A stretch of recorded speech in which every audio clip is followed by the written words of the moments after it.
कि रूस के राष्ट्रपति व्लादिमीर पुतिन ने पीएम मोदी को रूस के सर्वोच्च नागरिक सम्मान से नवाजा। मित्र राष्ट्रपति पुतिन रूस के सर्वोच्च अवार्ड से सम्मानित करने के लिए मैं हृदय से आपका आभार व्यक्त करता हूं। ये क्या रहे हैं भाई? या खुदा के लिए, फॉर गॉड सेक, किसका नुकसान हुआ? वो तो पाकिस्तान का नुकसान हुआ है ना। नदीम अफजल चंद साहब, ये इसमें हम अपने दोस्तों की तादाद में इजाफे के लिए मजीद क्या कर सकते हैं? क्योंकि अब मोदी साहब, जिनको हमारे वज़ीर-ए-आज़म फाशिस्ट कहते हैं, तो उनके सबसे बड़ा उनका मेडल है जायद मेडल, वो उनको दिया जा रहा है। देखिए, मेरे ख्याल में जो हमारा इशू है ना जी, कश्मीर का इशू, ये इस वक्त एक ऐसा इशू बन चुका है कि ये इंसानियत का जो है ना जी कत्ल, जो वो इंतहा तक पहुंच चुका है। और अब जो भी उसका साथ देगा, जो भी मोदी को, कोई भी मुल्क हो, खा हमारा कोई दोस्त मुल्क हो या हमारा मुखालिफ मुल्क हो, लोग उनके अपने इंटरेस्ट यकीनन हो सकते हैं, उनके अपने कारोबारी इंटरेस्ट हो सकते हैं, लेकिन मैं समझता हूं कि इस वक्त पाकिस्तान के लिए नंबर 1 प्रायोरिटी कश्मीर है। सो मोदी साहब पुतिन को मिल रहे हैं, जबकि मोदी साहब के सारे दोस्त वॉशिंगटन के अंदर पुतिन के खिलाफ सोच रहे हैं कि हमने पुतिन से कैसे लड़ना है और पुतिन के खिलाफ कैसे इकट्ठे होना है। ये आप देखें, ये कंट्रास्ट को जरा चेक करें। ठीक है जी, इस कंट्रास्ट को जरा चेक करें, इस सिचुएशन को जरा एनालाइज कर लें आप।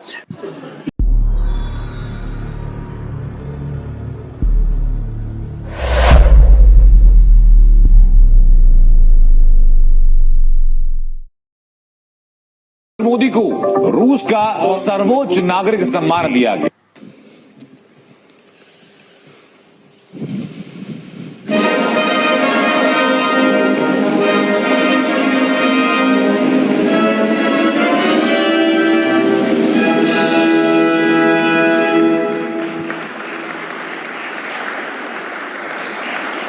मित्र राष्ट्रपति पुतिन रूस के सर्वोच्च अवार्ड से सम्मानित करने के लिए मैं हृदय से आपका आभार व्यक्त करता हूं। यह सम्मान केवल मेरा सम्मान नहीं है, यह 140 करोड़ भारतवासियों का सम्मान है। अब उनके पास पैसे हैं, हर मुल्क कहता पायन दसो की लेना, केड़ी बंदूक लेनी, केड़ी गोली लेनी, केड़ा जहाज लेना, केड़ा टैंक लेना, केड़ी तोप लेनी। तो आज तो उनको इस अंदाज से पूछा जा रहा है। सो ये चीजें जो हैं, लेकिन सारे का सारा जो वेस्ट है वो उनको एक समझ नहीं आ रही इंडिया से कैसे डील कर रहे हैं। मैं आपको मजे की बात बताऊं, I have spoken to many people in the world, not just in Asia and Pakistan. मैं एक दफा एक डिप्लोमेट को यूरोप में मिला, एक यूरोपियन डिप्लोमेट थे वो, definitely I will not name the country.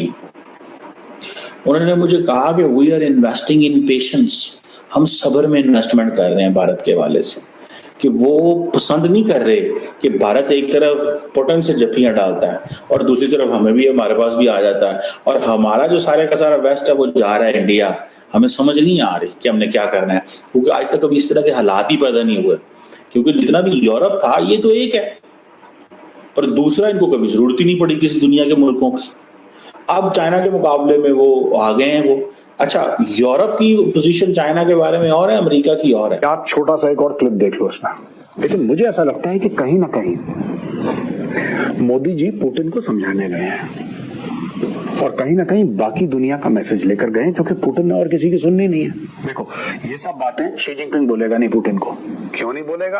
क्योंकि शी जिनपिंग चाहता है कि रूस की वेस्ट के साथ ना बने। वो अपनी रोटी सेक रहा है ना यार। आपको पता है, वेरी रिसेंटली इटली में जो मीटिंग हुई थी, वहां पे जेलेंस्की भी आया था, और जेलेंस्की और मोदी जी की बातचीत हुई है, हैंडशेक हुआ है, और जेलेंस्की ने मोदी जी को इनवाइट करा है कि आप कीव आइए। उसने बोला है जेलेंस्की ने कि मोदी जी आप आइए, क्योंकि उसको भी पता है वो क्यों बुला रहा है। He is very smart. Zelensky को पता है कि एक ऐसा बंदा जिसकी पुतिन सुनेगा, उसका नाम है मोदी। दोस्तों, आपने देख लिया कल के वीडियो का क्लिप।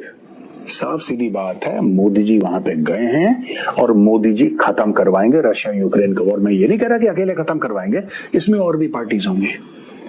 लेकिन फ्रंट फुट पे मोदी जी खेल रहे हैं because he is the most well placed. Xi Jinping बोल पाएगा? नहीं बोल पाएगा, क्योंकि शी जिनपिंग चाहता ही नहीं लड़ाई खत्म हो। शी जिनपिंग चाहता ही नहीं है कि लड़ाई खत्म हो। अमेरिका नहीं चाहता लड़ाई खत्म हो, यूरोप नहीं चाहता लड़ाई खत्म हो। सब चू कर रहे हैं, nobody wants the war to end. That is why they are funding the war. India is neither funding the war nor it is supporting either side. इसलिए मोदी जी से आज की तारीख में, क्योंकि इंडिया ने एक जिसको कहते हैं ना कि स्ट्रेटेजिक ऑटोनॉमी की इंडिया ने बात करी है खुद के मामले को लेके, इसलिए आज की तारीख में पुतिन से मिल गए। अब वो दिन दूर नहीं है, मोदी जी जाएंगे जेलेंस्की से मिलने कीव में। नोट कर लो, मैं ये नहीं कह रहा कि अभी चले जाएंगे, अगले महीने जाएंगे, पर मोदी जी इस साल जरूर मौका निकाल के एक बार जाएंगे जेलेंस्की से मिलने। और मोदी जी कील ठोक के ये लड़ाई खत्म करवाएंगे और देशों की मदद से। मैं फिर कह रहा हूं, अकेला ऐसा नहीं कि मोदी जी ने अकेले जाके बोल दिया कि लड़ाई खत्म करो, उन्होंने बोला जी सर हम कर देंगे, ऐसा नहीं होने वाला। लेकिन India is the most well placed country to talk to both Russia and Ukraine, और कोई कर ही नहीं सकता, क्योंकि सबके उस लड़ाई में लोगों ने अपने, जिसको कहते हैं ना कि अपने बाजियां लगा रखी हैं यार लोगों ने। अमेरिका की ये बाजी है कि हम बिलियंस ऑफ डॉलर्स देंगे, किसी तरीके से रशिया को नुकसान हो जाए। चाइना कह रहा है कि हम रशिया को हथियार देंगे, किसी तरीके से वेस्टर्न कंट्रीज को नुकसान हो जाए। सिर्फ इंडिया कह रहा है कि भैया सुनो, लड़ाई वड़ाई में तुम दोनों का नुकसान है, बाकी लोग तो मजे ले रहे हैं। ये इंडिया का स्टैंड है, खुले में नहीं बोल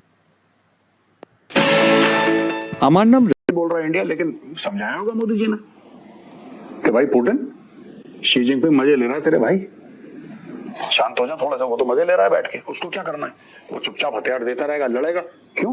क्योंकि उसको पता है कि वो यूरोप को ठोक रहा है पुतिन, वो खुश है।